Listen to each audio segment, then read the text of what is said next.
Assalamualaikum warahmatullahi wabarakatuh. Jumpa lagi di Curahan Kata. Zaman sekarang manusia memandang manusia lain hanya karena fungsinya saja, tidak melihat kemanusiaannya. Mari kita belajar memanusiakan manusia. Dunia kita sekarang sudah hancur, sudah pecah. Kenapa dunia ini broken?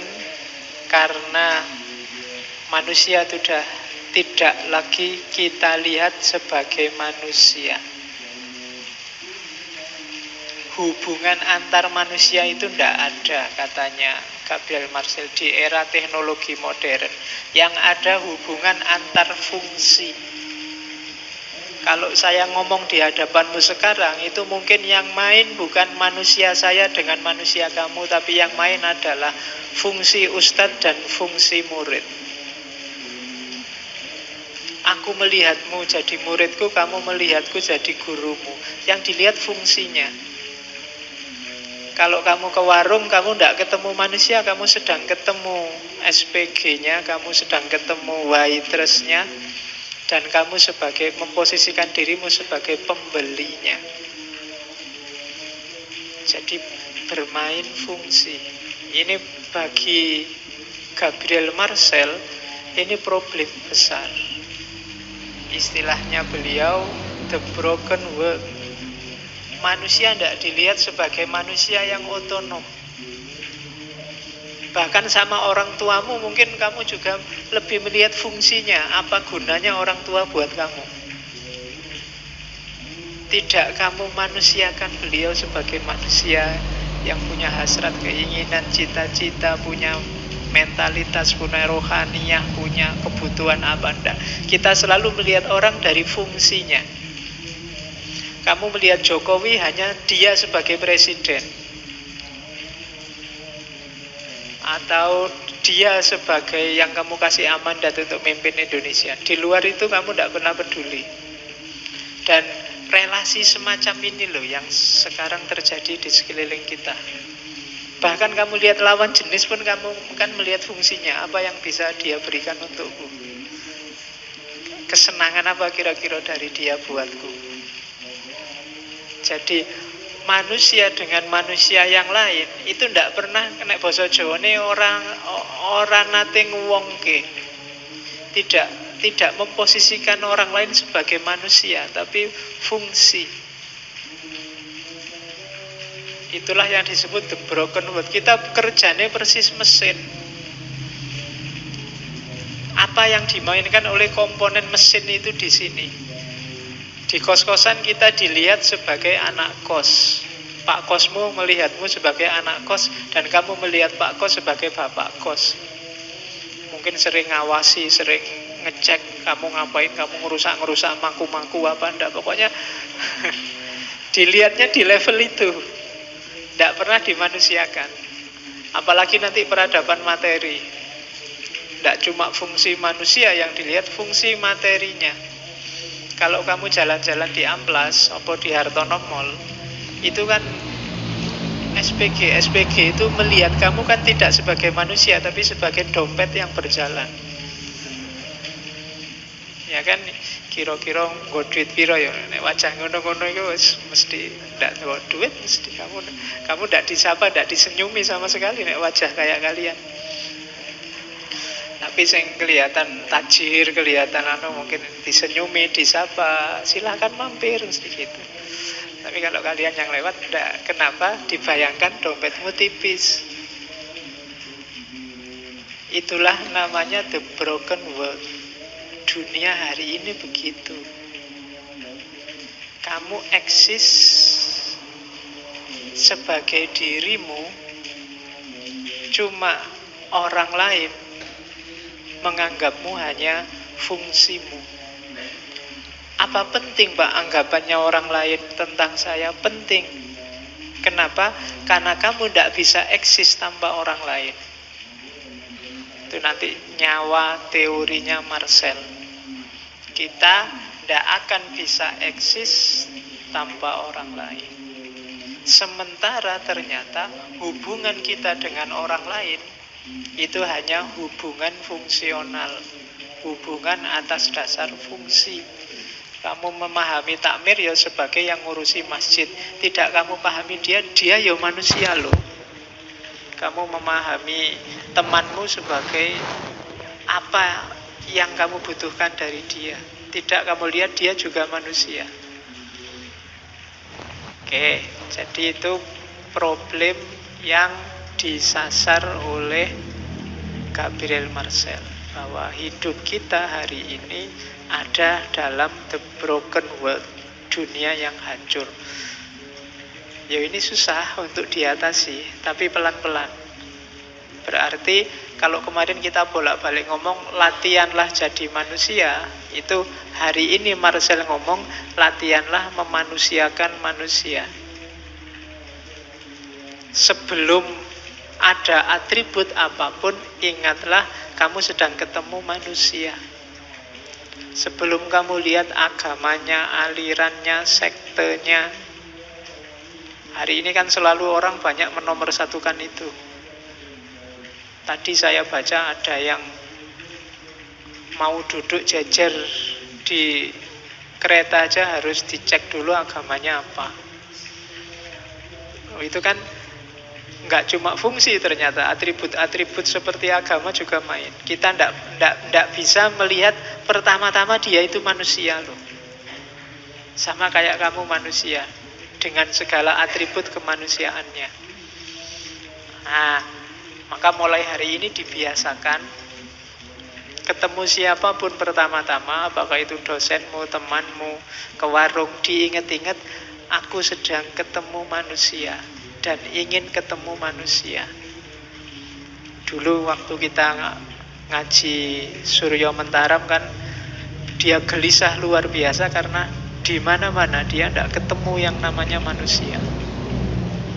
Golek wong ira ketemu-ketemu. Padahal dia kemana-mana, ya lihat orang banyak tapi manusia jarang.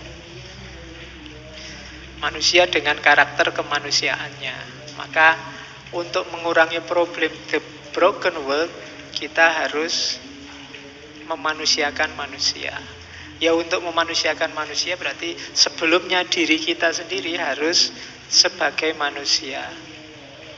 Itulah namanya eksistensi.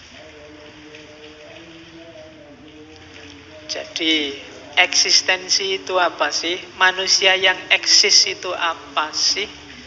Manusia yang eksis itu manusia yang sadar bahwa dia ada, menguasai dirinya, dan bertindak atas nama dirinya. Itulah orang yang eksis. Ini nyawa teorinya eksistensialisme. Istilahnya kesadaran eksistensial, kedirian eksistensial. Jadi eksis itu bukan berarti kamu terkenal. Sekarang eksis itu kan definisinya terkenal. Followerku sudah sekian ribu, itu kan kamu merasa wah berarti aku eksis. Tidak itu. Kadang-kadang untuk eksis kamu malah pencitraan. Aslinya tidak begitu, dibikin begitu. Itu namanya kan pencitraan. Dalam rangka apa?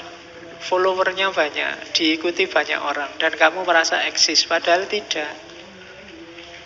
Eksis itu kamu yang sadar siapa dirimu, kemudian kamu mengontrol dirimu secara penuh, dan kamu bertindak sesuai keputusan dirimu sendiri, hasil keputusanmu sendiri. Itu namanya eksis. Jadi pertanyaan dasar filsafat kan who am I, siapa aku. Itu dasarnya untuk kamu eksis. Kalau kamu tidak ngerti siapa dirimu, ya kamu tidak mungkin bisa eksis. Kalau kamu tidak bisa jawab apa sih, siapa sih aku ini sebenarnya, ciriku apa, yang bisa bikin seneng aku apa, yang bikin aku galau apa, kekuatanku sampai di mana, kekuatan lahir, kekuatan batin, aku bisa apa, ndak bisa apa, berani apa, takut apa. Ini kan dari sini nanti kamu tahu Terus jadilah dirimu sendiri. Itu namanya eksis. Jadi lawannya eksistensialisme biasanya yang sangat dikritik itu ideologi kerumunan. Ideologi kerumunan itu kamu memahami dirimu, mengekspresikan dirimu, apa katanya orang banyak. Kalau hari ini, kalau anak muda menyebutnya tren. Itu ideologi. Tren itu bukan pasti jelek. Tapi kalau bukan jiwamu, bukan kamu, apa?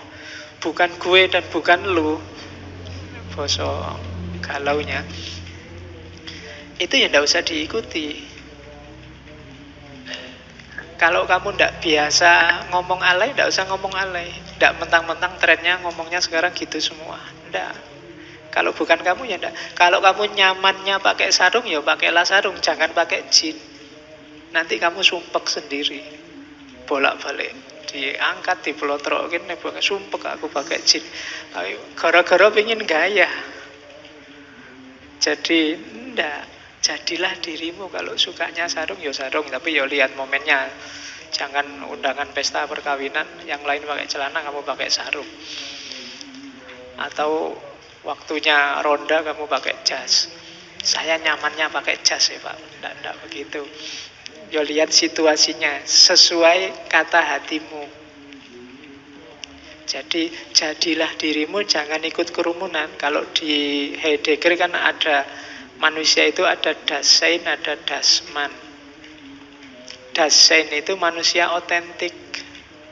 Segala keputusan hasil pertimbangannya sendiri. Kalau Dasman itu manusia palsu. Manusia yang itu tadi, logikanya ikut kerumunan. Yang lain kemana, dia kemana. Kalau ditanya, kenapa kok begitu? Ya yang lain begitu. Jawaban yang lain begitu itu menunjukkan kamu tidak Dasein, bukan manusia yang otentik. Kenapa kok bolos Pak? Lah Pak, yang lain juga sering bolos. Wah itu berarti kamu logikanya kerumunan. Kok sampean gonta-ganti HP? Sekarang modelnya memang begitu Pak, HP harus gonta-ganti. Eksistensi itu kuncinya sadar diri, kemudian implementasi diri sesuai keputusan sendiri. Itulah nanti yang menentukan kita ini berada atau tidak berada. Oke. Terus jangan tertipu oleh fisik dalam hal eksistensi, mewujudkan keinginan eksistensimu. Jadi, kenapa jangan tertipu oleh fisik? Banyak orang menganggap parameternya eksistensi itu fisik. Tidak selalu begitu. Kayak tadi misalnya kamu pakai bahasa galau, terus wah kamu tidak eksis sebagai dirimu. Lu tidak. Bahasa alay, bahasa galau tadi memang kamu sedang galau dan sedang ingin ngomong alay dan kamu bisa eksis begitu. Jangan dilihat sarungnya. Yang lain sarungan, sekarang kamu ikut sarungan. Loh enggak, saya memang pingin sarungan. Yang lain sarungan, saya terinspirasi, tak pikir-pikir memang cocoknya pakai sarung ya. Kalau pakai celana itu enggak bebas. Kalau pakai sarung, wah cepet ke kamar mandi tinggal diangkat selesai. Kalau mau ngapa-ngapain, berarti saya itu pakai sarung. Yang lain sudah duluan pakai sarung, tapi sekarang kamu pakai sarung, itu keputusanmu. Bukan karena ikut-ikutan. Jadi jangan terjebak oleh fisik. Karena ekspresi fisik itu tidak selalu ya, tidak selalu tidak. Jangan dilihat materinya belaka. Orientasinya jangan unsur fisiknya. Terima kasih sudah menonton. Semoga bermanfaat.